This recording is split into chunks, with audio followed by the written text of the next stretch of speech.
Welcome, Dr. Yu. I believe this is your second visit to our campus and to Chile. Can you tell us more about the advances that you've done with your team in Wake Forest in regard with organ transplantation? Well, thank you for having me here.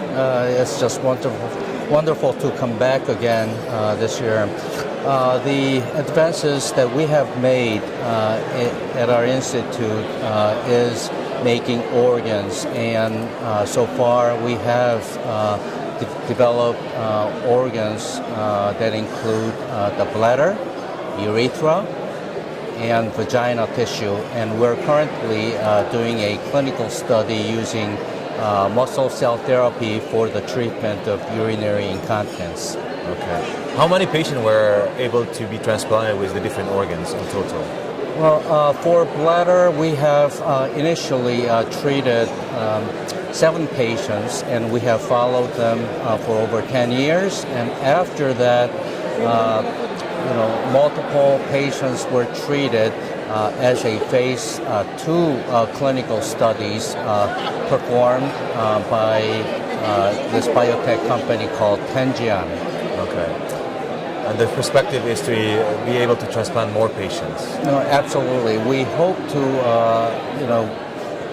distribute this technology widely so that more patients could get benefits from these technologies. And what is the time frame, for example, for a patient that now requires similar transplantation to be able to be transplanted with, let's say, a bladder?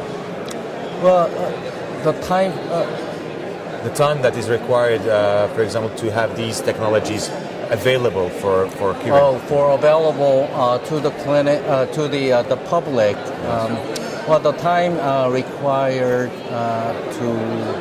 for this technology to be available to the public, it all depends on the regulatory agencies because obviously there are several phases of clinical studies that have to be performed in order to demonstrate the safety, efficacy of this technology. So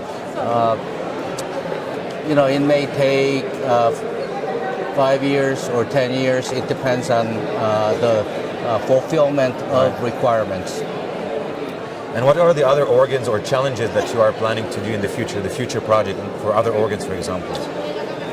We're currently working on over 30 different tissues and organ systems right now, and obviously the progress is all different. And we're very much interested in developing whole organs like kidneys and livers, and we're currently making a very good progress. And we hope to see a more complex organs that can work either systemically or in coordination with other surrounding tissues for functional recovery.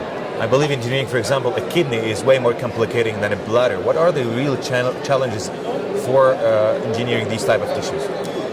Now, for kidney, well, all organs are challenging and very complex. Obviously, bladder seems, simpler than kidney, and you may be right. However, each organ has its, own specific challenges that we need to overcome.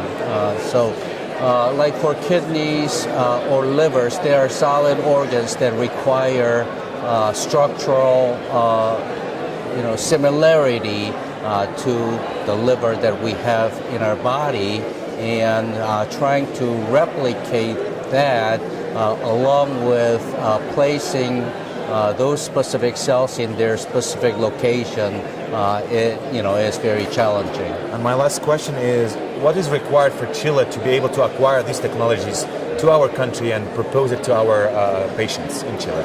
Yeah, I think these advancements are nobody owns these technologies. It's just that you would need to reach out and work together and collaborate with the institutions that have these technologies. Because for us, we're very happy to share our discoveries with others. That's why we have many collaborators in the United States as well as internationally, and we hope to